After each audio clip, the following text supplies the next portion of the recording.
Hello mga kakwan, pray muna po tayo.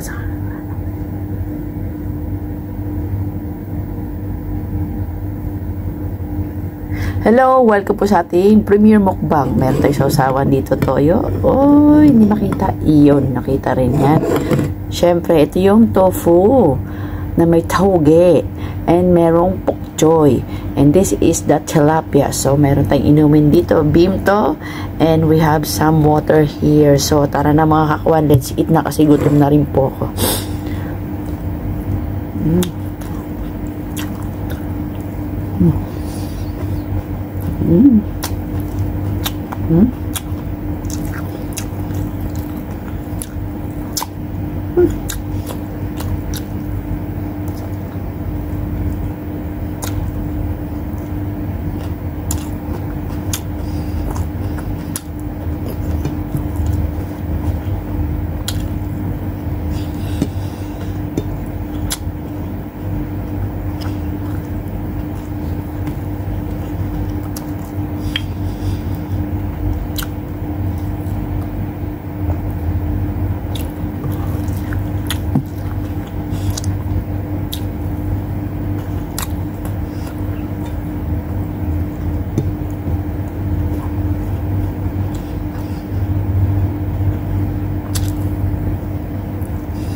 Sobrang gutom.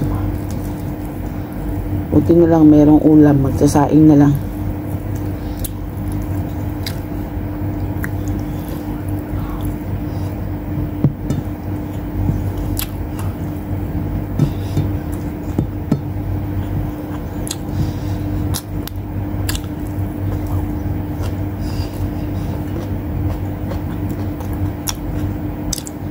Kasi kung gutom ka na, tapos sisintay mo pang kumain ng mga amo mo, wala na. Tirik na mata mo.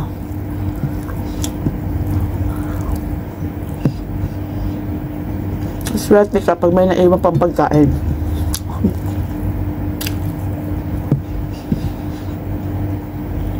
Paano kung wala natirang pagkain para sa'yo? Wow, iyak.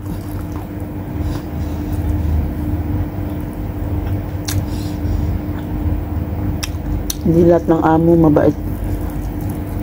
Lalo pagdating sa pagkain. Ewan ko ba ba't may mga ganun tao.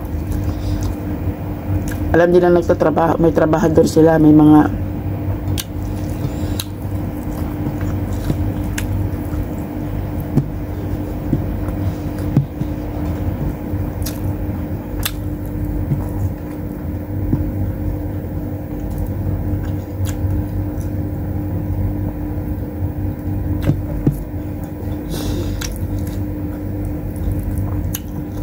sino mga ganun yung amo.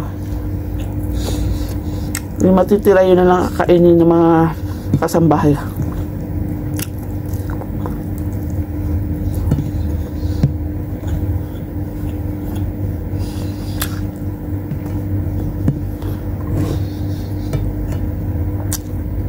Yung iba may sobra itatago.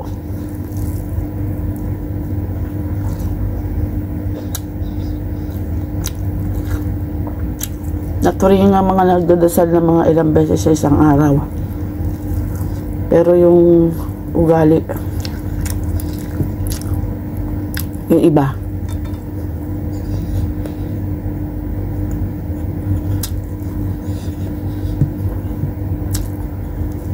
may ibang abo naman Pagka nag-grocery, bibilhan na sila. Bilhan sila ng pagkain nila. Pagka minsan, alam nila mga Pilipino, may sa isda, bibilhan nila ganyan. Manok.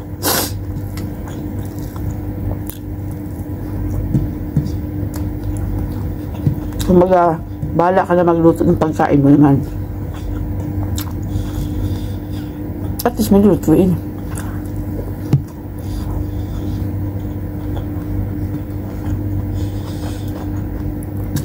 Eh, yung iba, po,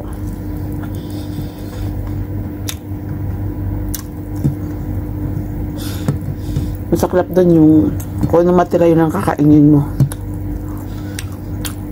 Eh, kung halimbawa natira na lang sa manok, paan na lang. Tatlo kayo. Paghahatian nyo yun.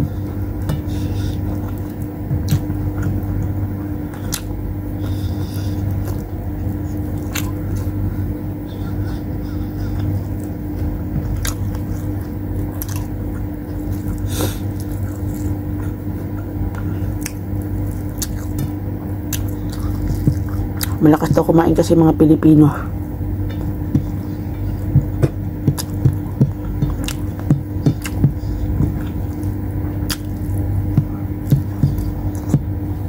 Eh, ganun tayo kumain eh.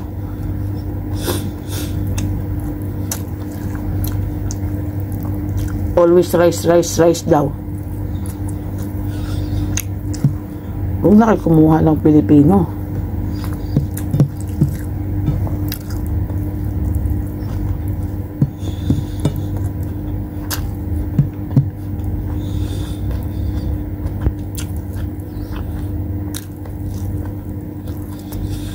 May pinaghuhugutan ka.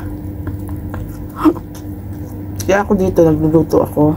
Bago nag-day off, binabaunan na ako ng asawa ko. Kasi, late silang kumain. Nakain sila alas 3. So, kailangan hintayin matapos sila kumain. Then,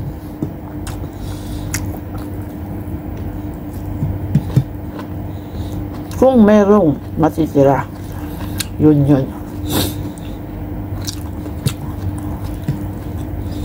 Nagluluto dito, isang pirasong manok. Ilan silang nakain dito?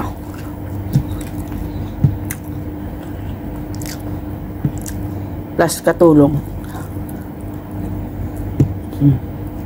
Wala na matitira. Buti pa ibigay mo na lang. Hayaan mo na lang mga katulong makakain. Ang nakakaawa. Yung kasama ko dito, ito yung mabait. Mabait yung kasama ko dito. Kasi alam niya mahilig ako sa isda.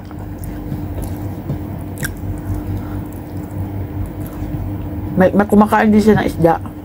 Pero alam mo yung pwede naman niya akong bibigyan kasi nasa loob siya, dito ako sa labas. Sasabihin niya sa akin na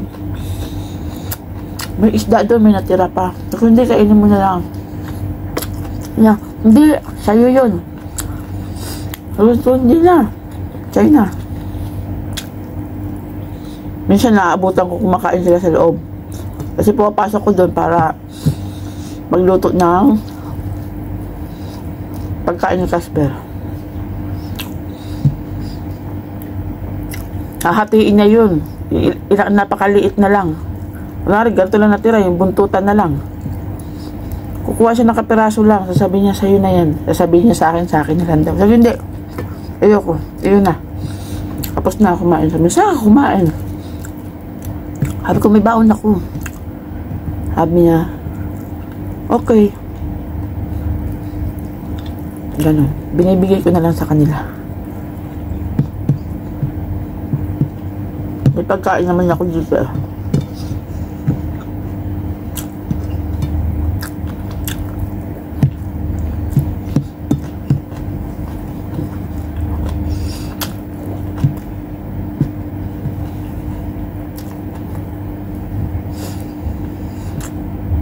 May mga amo, big deal sa kanila yung pagkain. Totoo lang. Pag nakikita na kumakain yung mga kasambahay, ang dami nila sinasabi. Akil-akil. Best akil lang daw. Kain lang daw ng kain ng alam.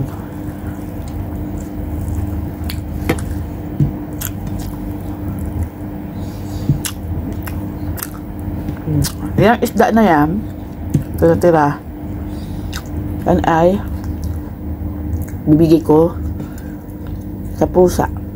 Alam mo yung pusa na binibigyan ko sa labas, napas na siya dito sa loob. Ang galing, no? Nilalagay ko lang siya doon sa may basurahan. Nilalagay ko to sa plastic.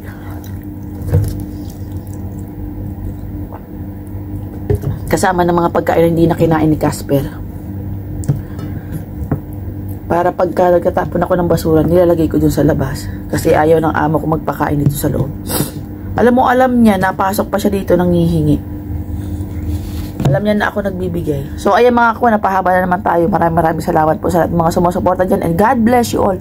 Please like and subscribe po sa ating YouTube channel. And click the notification bell para kayo update sa mga video.